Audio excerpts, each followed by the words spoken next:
the amount of awful songs I've written, just awful songs, are just uncountable. But I think you've got to. It's a muscle that you've got to like work, and you can only like know the best way of doing it by knowing what the worst thing is. You know, if you've written the worst song, that's great. You now know exactly what not to do. You know. Where you say you're mine, darling, I lose my mind.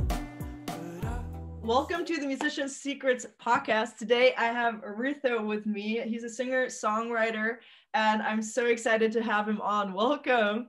Thank you very much. I got so excited about your song, Say Youre Mine, and we're gonna like dive into that song a little later. But you know, first of all, congratulations for just it's just a banger. It's so good. Oh, thank you very much. That's very, very kind.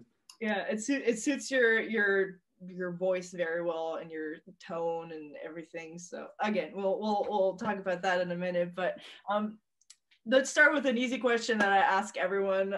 Just introduce yourself, where you're from, what got you into songwriting, and you know your journey as from when you started writing songs, or before that, even what got you into that, and then to where you are now, like the whole shebang. Sure. So I'm Ritho. I probably wrote my first song at like 9 or something. My family were always really into music. I have 2 older sisters, and they were always in choir, and so I was always just sat down in front, just going, oh, "This is amazing." So, and then kind of as a kid, I kind of did it because I was really bad at talking with my emotions, and it was so much easier just to go pretend that this is a song that someone else wrote, and you go, "Okay, it's fine, it's out, bye." And then I never really thought it was a career till like 17 or something. I just never really clicked that you could do it. And then so it just all started for fun, really, and just for, I don't know if therapy is the right word, but just to put things to one side. And then at like 17 I really started to properly learn producing and the actual in-depth of it, rather than just let's get that out, trying to make things catchy and things. Yeah. When because you said with 17 you kind of took that more personally, or seriously, like what happened, like what was the turning point where you're like, you know what, like this is it, this is what I want to do? Because it's not a very like I don't know, at least with me, people kept telling me like there's no money in the music industry unless you get signed, and like everyone kind of talks it down. So like what was that moment where you're like, you know what, I don't care what people say, or maybe no one said that to you, maybe it's just me, but you're just like, despite all that, I'm gonna do it anyway? I'm a really obsessive person, and it came to a point where I was kind of listening, because I really got into music, and the musicians that were like very much seemed like it was their heart on their sleeve. And then I like saw a separate world where it was just pop, where it was just everything's catchy. And then I listened to this artist called Julia Michaels, who was the first person who like just did both. It was super telling, but then it was just really catchy, and I was like, I didn't even think this was possible. And then it was like, and then I was choosing like careers and university and everything going on. And I was like, well, I'm never gonna be able to do something that I don't love, because I'll just get bored and just do music. So if I'm just doing music anyway, might as well give that a go.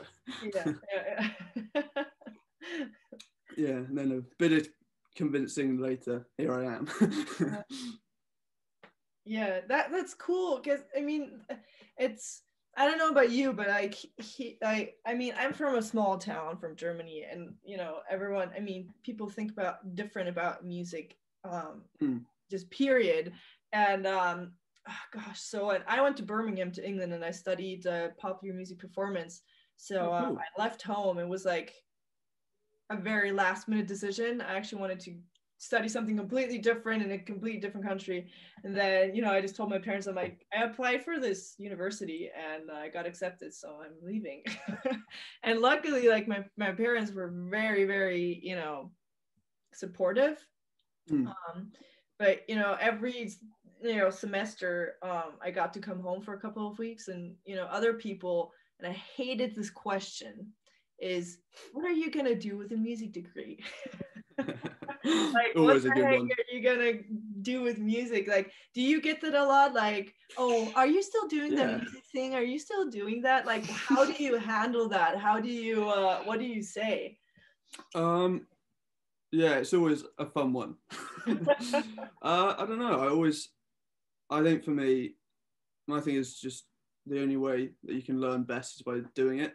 Yeah. I've always thought that. So, and I think everyone's always going to find a way to prove what you're doing is pointless. Yeah. So you've just got to prove it's not, really. So just, you know, the only way that they're going to believe that it wasn't a bad move or something is if you make something of yourself through it. Because otherwise, I mean, there's going to be so many people going, this is pointless. I mean, you know, you got to love joining on the hate train. Yeah. But yeah, I think if you think what you're doing isn't pointless, then you're on the right lines, I think. Yeah. Amen to that.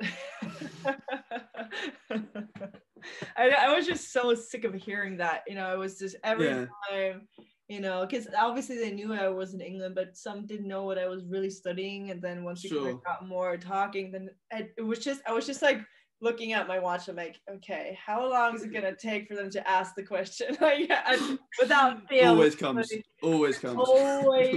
up. Always, it's always the same question, and it just bugged me so much because it just showed me how little they knew about like the music industry and just music in general. Like, you know, there's a place for everyone, and I don't think a lot of people know that. Like, if it doesn't have to be like on stage and, you know, being signed. Like, there's so much possibility just with like Netflix. Like, they need music for all their shows, like music licensing, trying to get them on the TV shows and, you know, all that stuff. Like, people are constantly listening to music all the time when they're working out, when they're shopping, when they're reading, when they're cleaning the kitchen, cooking, you know, their own playlists for that, you know, the cooking playlist and the workout playlist. And, you know, there's hardly a time when we're not listening to music, and you want to tell me like there's not room for more? No, definitely. Oh my gosh, it just ticked me off, but I could go on a rant about that. But anyways, it's that's why it's nice to kind of talk with like-minded people that are, you know, have definitely. And so my question would be like, what does success mean to you? Like, when would you say, you know, I've hit success, or this is what I'm going for, or what does that look like? Because it looks different for everyone, and I think a lot of people don't notice that. They're like, oh, you're only successful when you've sold millions of records and you've sold out arenas and all that, you know. So how would you define success for you personally? Personally, probably when you can get to a point where you're at a large gig and you can play the first chord and everyone already knows every word. You know, you just get your own words screamed back to you, then I think you know that you're doing an all right job. Yeah, that's a good answer. I've never had that one before. That's cool, for sure. Yeah. So let's talk about Say Youre Mine. How, I mean, that song is just incredible. Thank you very much. Did that what was the process behind it? Like, how did the writing happen, and then how did the production, you know, come together? Like, what do you do first? Does it correlate, or do you do the writing first, or the production, or how do you go about the song? So it completely changes. I kind of go through phases of starting with the production or just finishing the song on one instrument. That was, I kind of found the chords and then started producing straight away. And then with all of my songs, they all kind of start with a melody or something. and then I kind of find a word that fits, and then go either why did I say it, or what do I want this to mean. And so for that song, it was just in lockdown, was missing my girlfriend and going, oh god, this sucks. Let's write a song about it. Yeah, so the production, so you lay down the production first, and yeah, then kind of just alongside. So like for that I did I think I did the chorus first. So I like did it completely, just found the chords, then got the chorus melody. I was like, oh, that's all right. Panic, go. And then found the words, and then just all kind of started doing the layers and everything. And then from that, I kind of knew where the song I got the template for the verses and pre's and things. How do you know where the production should go? Because how often do you change your mind? Like that's like yeah, a million times. But I think my thing is I do a lot of what I'd find interesting. It's a very like selfish thing to kind of go, what do I think sounds cool, or what would I want to listen to? So, and then it is, what can I get away with in this type of music? Can I get away with a big 808 or just awful kick? Yeah. So let's put it in. But yeah, I think it's a lot of just what I just enjoy and what makes me feel good. If it's doing that to me, then I'm hoping it'll make someone else do it eventually. No, I think it's a really, it's so catchy. The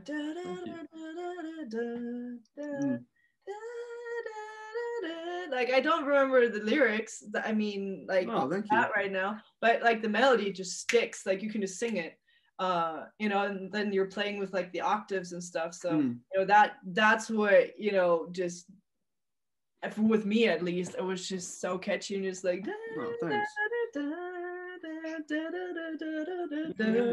Yeah, and it's just good. Do you just come up with the melody, or do you kind of tweak it a little and you're like, oh, that would be, do you kind of go over it a couple of times? Yeah, well, I mean, I used to suck at melodies. I used to be awful, so bad. And then I just spent months and months just like learning how other people did it. So I just went through the like catchiest songs, being like, why are these catchy? And it wasn't necessarily a theory thing. It was more just about, I probably would have been a lot quicker if it was a theory thing. But it was just trying to, and then I just tried to copy those melodies with like my own chords. And then it just gets to a place now where it's I kind of just go and just start humming away, and then if I find something that sounds quite catchy, it could either be, oh great, that's great, or like you say, revisit it. And it normally changes a lot anyway if you're kind of like writing it and producing it, because you have to do it so many times. You hope that eventually you find the best version of that melody. You hope. No, you definitely notice that, because it feels really refined. There's not a note in there where you're like, oh, that kind of stops the flow. Like it's like I said, it is so catchy because there's nothing interrupting or distracting from that. It's very clear, and I think that's why it's like stuck in your head. You're not going like crazy, like da, da, da, da, da, da, da, da, da. Like, that could have been like, but it's simple but powerful. Like I think there's a lot of power and simplicity, and I think a lot of beginning musicians go crazy and they think they have to do all these runs and have to have this complex melody, when really simplicity is king. Like people will remember if it's simple. 100%. 100%. So yeah, what you said, like you listened to like different melodies and stuff, like how, so did you just kind of pick out like melodies that you liked, you're like, ooh, like this, there's something here, or how did you like, how did that process kind of come together? Sure. I kind of did it from I started with the most commercially successful ones. So I went through like all of Benny Blanco's songs, all of Max Martin's songs that he wrote. Yeah. And then just listen to the pop radio and be like, okay, why is this stuck in your head after one time? You know? And then just try to basically just copy theirs. Copied theirs as much as I could. And then eventually I kind of saw little patterns on, you know, what a catchy melody is. Yeah. And then try to apply that in my own way, really. That's really smart. Everyone do that. It's, you know, there's a fine line between like, you know, don't go and copy and steal that melody, because that would definitely trouble. But there's nothing wrong with looking at what other people are doing, other musicians you're doing. Listen to your favorite songs. Don't just like listen to them, but like sit down and listen and be like, why is this catchy? Why is it stuck in my head? Why? And there was this week I actually did a songwriting challenge, which was really cool, where like one of the best songwriters ever, they there's like an academy for it, and they did like a challenge. It's in England, obviously. Oh, amazing. And it's really cool. And they said why something is catchy is because A, it's simple, and B, they repeat it. There's a reason why they repeat something, because that gets stuck in your head. Da, da, da, da, work. Exactly. Work. Like that's stuck in your head because it's repeatable. It doesn't mean you're dumbing it down, and doesn't mean it's stupid or anything. Like that's what I'm saying is I think the highest form of art is simplicity, because if you can explain 100%. Something simply, you've understand it deeply enough. Like if you can take a complex thing and explain it to a 5-year-old, you've understood all this complex stuff, right? Definitely. And that's the exact same thing with songwriting. Like if you can explain your song in just a chorus, that's powerful. Yeah, I mean, it's definitely the hardest thing, but it's definitely the aim, you know. And I think as well with, I was really obsessed with needing every lyric to be so clever and have so many meanings. But I was like, okay, if I was just a listener, I don't really care how deep it is.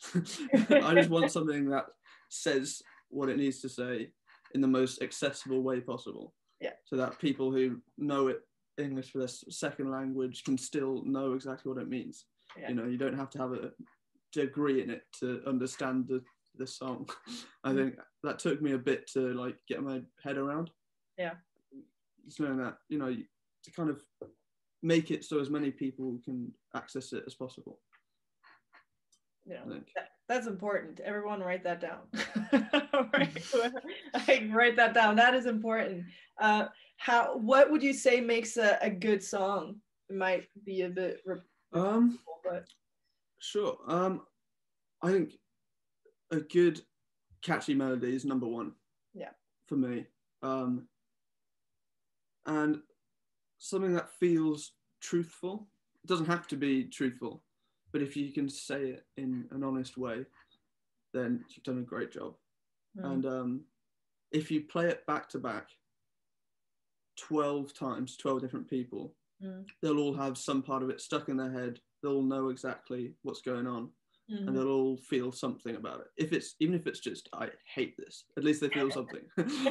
You're so better than just going, you know, at least they have, if they get some opinion, then well done.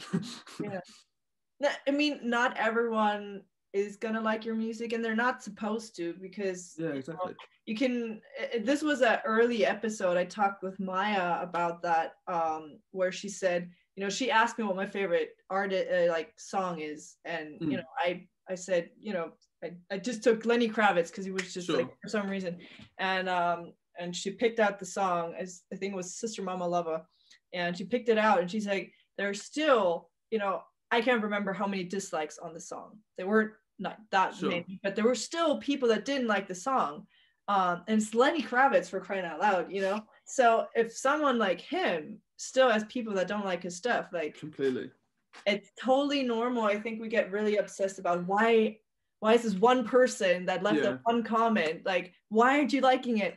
And there's a saying in marketing, if you if you are basically, if you're like liked by everyone, and if you're, you know, then you're not doing your job right, because marketing means you're finding your tribe, your specific people that have your same values, your same beliefs, and love your music. And that doesn't mean that everyone definitely. There are probably people out there don't like Ed Sheeran or exactly, or you know, whoever's out there, Lizzo or whatnot, like they're like, yeah, exactly. So what's something that you would say, you know, you said in the beginning, like melodies was something that you're struggling with, and you know, you've worked on it and now you've kind of overcome that. Were there other things that you said, you know, you kind of had to work through, where you're like, oh, I struggled here, or I had to overcome this? And, I mean, I think I've struggled with every bit at some point. Yeah. You know, I think that's why the only way you can get better is if you go, oh, if you make this better, God, I'm really bad at that. Yeah. So I think for me, it was just with everything, you know, if it was lyrics or producing, again, it was just kind of learning why the people are the best at it. And I did it all from a commercial thing, because I saw that as a way that they're accessible to most people, and that's what I wanted, really. So if it was producing, it was learning, I don't know, Benny Blanco's or now Phineas's, you know. Yeah. But it's kind of all just different things at different stages, but I've definitely been awful at everything. I mean, nobody's born a songwriter. No one is born exactly. a producer. Like, that's what I'm trying to say with this podcast. It's exactly. Well, you're not. This is what I thought, and I think that a lot of people think that is like, if you're not, all you need is talent. If you don't have the talent, then don't even try. And that's the biggest BS ever, because you're not just born. There's some degree of talent. I'm not trying to, like, you know, belittle that. Talent is there, but you know, I've learned that hard work trumps talent when talent doesn't work hard. Yeah. Every single time. Definitely. 100%. I mean, you look at all these people and you go, they've not got there to the top by chance, you know.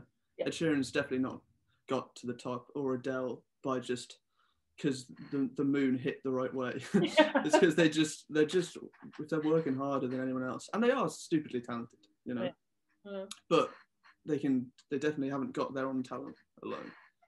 That just would not be true. Yeah, I mean, there's always like some little part that's talent, but then you need to grow it by working. Yeah, definitely. Right? That's what Ed Sheeran. There was an interview that he did. I forgot what show he was on, but it was really interesting, because they're like, everyone's like, oh, you're so talented, and you know, all these hit songs, they just kind of come out, and you know, it just feels like he just snaps his fingers and there's like another hit song. And he's like, no, I had to like progress, like you said. He says he writes, I don't know, like 100 songs a day, and then maybe 5 make it, you know. Yeah. You know, and we write 2 or 3 songs, and then if they're not all good, we get disappointed. I'm like, have you even written 100 songs yet? Yeah, no, it's true. You know, like, let's talk again after you've written at least 100 to 200 songs, then we'll sit down and talk again. Like, don't get like, they'll write their first song and then be discouraged. I'm like, that's your first song. Should I show you my first song? Like, it's I was 12 and I wrote about my dog. Like, it's crap. Like, now looking back, but you got to start somewhere. Oh, definitely. I mean, it's exactly that. It's just the amount of awful songs I've written, just awful songs, are just uncountable. But I think you've got to. It's a muscle that you've got to like work, and you can only like know the best way of doing it by knowing what the worst thing is. You know, if you've written the worst song, that's great. You now know exactly what not to do. You know, Yeah, 100% agrees with that. Yes, amen. Yeah, but I don't know, for some reason there's this stigma about like the songwriting is, you know, exactly that. If you're not good at it the first time, then give up.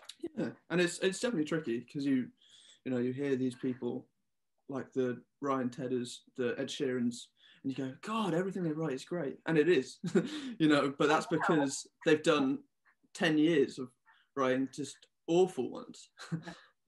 Then they get to a point where their bad ones aren't as bad. Yeah. I think that's only something that comes with time and doing it, I think. Yeah. Ed Sheeran talked a lot about like the 10,000 hour rule. So he says like in the beginning, like it's like that hose, that garden hose. Like when you turn it up the first time, there's just gonna come all the dirt is gonna come out and all the water, like all the crap basically. And then once you get that out of your system, now the clear water comes. And he's like, that's how it is. Like in the beginning, you just need to get them out. And then after you've written your 100, 200, 500 plus songs, now the hit songs come out. And that's what we're seeing now. We're just seeing the tip of the iceberg. We don't see exactly. He just turned 30 last week. Wow. Yeah, he just turned 30. His birthday I just saw a post randomly. Sure. So yeah, he just recently turned 30. And so he's doing this for like 20 years, And we're just like, oh, he's so talented. Yes, but he's also working his butt off. Yeah, exactly. I mean, there was another thing that he said. He was, someone asked him when he took time off, someone's like, oh, so you had a break for a year? He's like, no, I just did it 9 to 5 instead of my usual hours.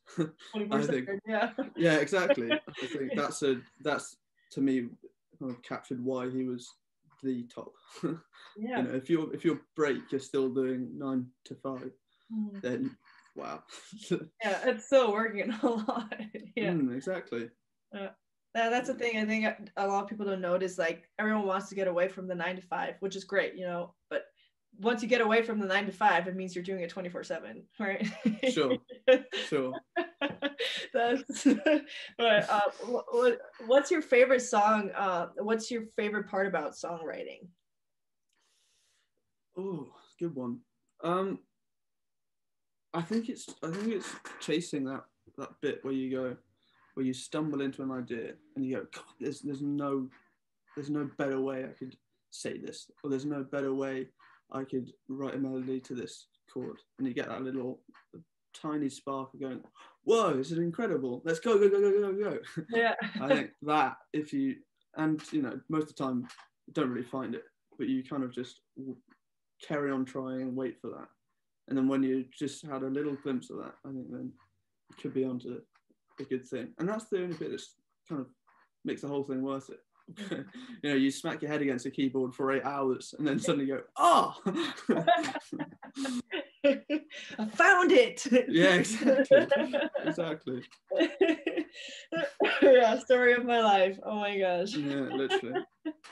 But, yeah, it's just this roller coaster, that just music puts you on. It's it has these good times, you're like, yes, this is it, and then you're like, oh no, never mind, and then it's like, whoa, yeah, but I love that one. And yeah, exactly. Definitely goes up and down. I mean, I was just, because I use like voice notes on my phone a lot. Yeah. And I've used it for forever. So I was going through and I found ones when I was 16 and be like, that bit isn't bad. And at the time I was like, this is awful, blah, blah, blah, move on. Yeah. I think that's the cool bit where you can go back into previous ideas and go, that bit actually isn't that bad. Yeah. That's cool that you're keeping them, because sometimes I'll have an idea and I was like mumble it into the phone, and the next time like, what the heck. Yeah, I don't even understand what I'm trying to say. It's just like exactly, like, yeah, and then what's like your fun, like your most the craziest place, well, not crazy, but like where you've written a song before? Most of Say Youre Mine was written in the toilet. So there you go. I think it's just, that's gonna be up there. I think it's just being distracted and away from your normal place. You think about something different. But I think that's got to be up there. There's been a couple. Maybe I should just make that my new workroom. Just whack my laptop in. Good things happen, you know, when you're in there. It's true. It's got to be. That's the secret to songwriting. Lock yourself in the bathroom. It's so I don't know, when when you're not like actively thinking about it and you're doing something else, your brain is not like using, you know, all this brain power to like try to get out something, but it's occupied, but like not like too much, you know. That's when usually completely. I mean, then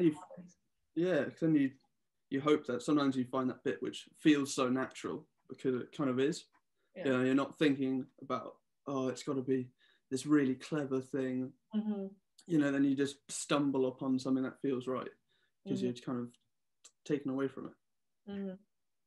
What is like what would you say is the most important thing when you're, you know, trying to blend like the song with the production?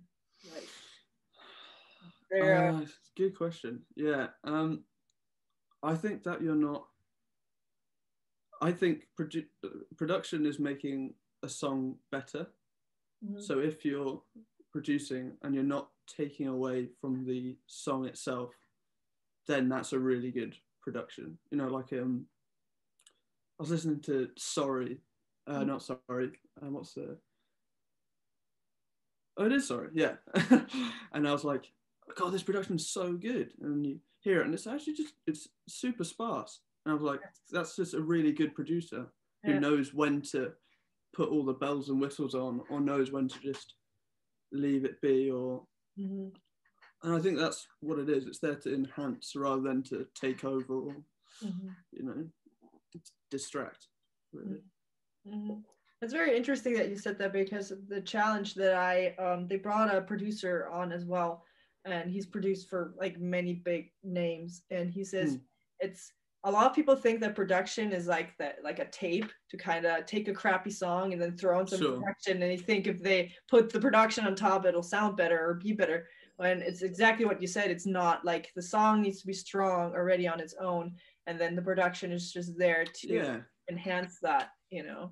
100%, definitely. I mean, I was definitely going through, when I was in a production first mindset, I was then, you know, producing them out and being like, yeah, I like the production, but I don't know, it doesn't feel good. And then I had to go back to just finishing a song on just a piano or just a guitar, because you kind of, sometimes you can lose if the song's actually good. Focusing on too much on the coolest way to make a snare sound, you can sometimes lose if it actually is a good song. So I think it's to go back and forth between them. I think it's a pretty helpful thing for me, anyway.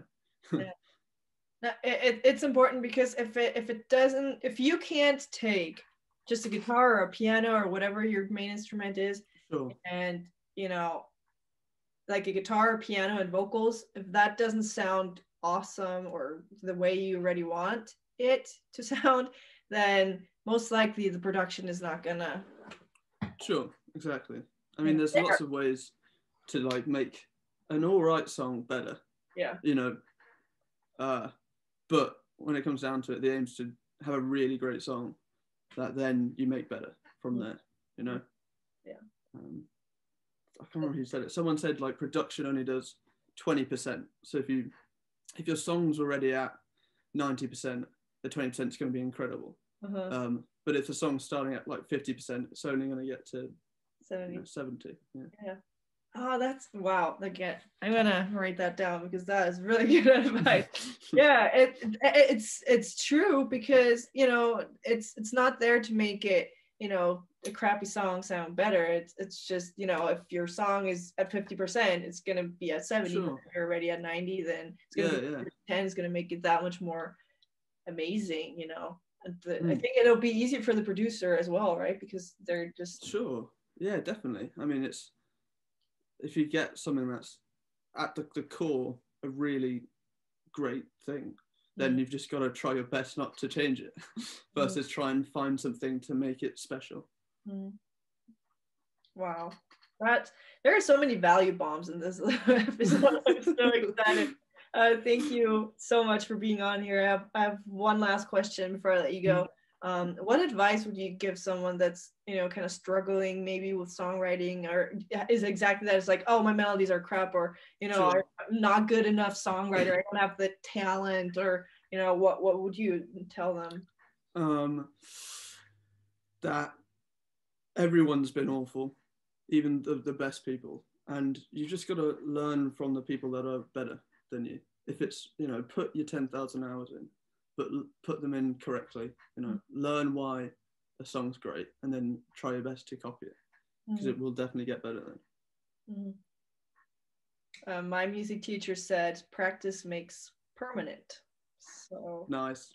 There you go. Whenever you're practicing, make sure it's the right thing, because it's true. It's very true.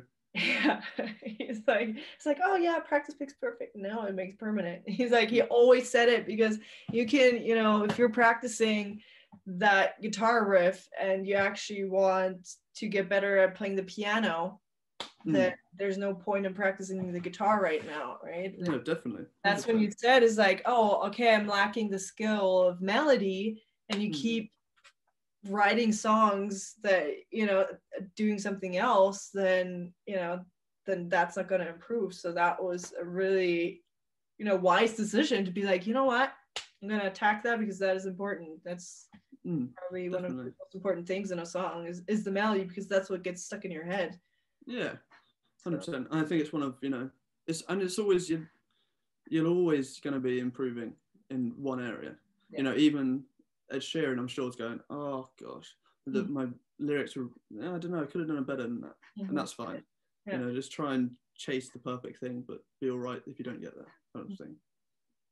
I'll end it on that, because that was just a good nugget right there. Thank you so much. Like, I had so much fun. This is like, I love these conversations, because I get to learn new things, and I'm just grateful for your time, for investing so much time. So thank you. Thank you for having me. This has been really, really fun. Yeah. Great. Where can people check you out? Where can they find you on social media, and, you know, all the Sure. So on Instagram it's Ritho_music, and then on Facebook just Ritho, and then from there you can find what I'm doing, keep me up with. Perfect. Yeah, so I found you on Spotify as well. It's just Ritho. You're very easy to find, because you're just unique and beautiful. So it's just Ritho, and then I think iTunes as well. Like, you're yeah. I had no troubles finding you, but anyway, I link everything up. So all you have to do is just click the whatever I put below, and they'll find you right away. Awesome. Thank you so much for your time, and yeah, all the best. And I can't wait for new music. Is there anything you're working on that you maybe want to tease or talk about? Yeah, there's a whole load coming out. Hopefully, I've been kind of working on this for about 7 months or something, so it's all finally coming to the point of release, which I'm super excited about. Nice. Do you have some dates, or you're still coming? Kind of should be near summertime, depending on a few things. Okay. All right. Yeah, keep me posted on that, because I want to know when that's happening. Perfect. Thank you for listening to the Musician's Secrets podcast. I'm your host, Alise Koa. I hope you got to learn something new about producing or songwriting or mental health when it comes to making music, the fears that most musicians have when making music. So everything that's behind the scenes, behind making music, you will learn it here, because I am basically talking to anyone that makes music all around the world. So I have a great privilege to learn all of that, and I can't wait to share it with you all. So follow this podcast if you enjoyed what you heard today, and go and share it with somebody that you think could enjoy this episode as well, benefit and learn from it. And as always, there's more information at alisekoa.com/podcast.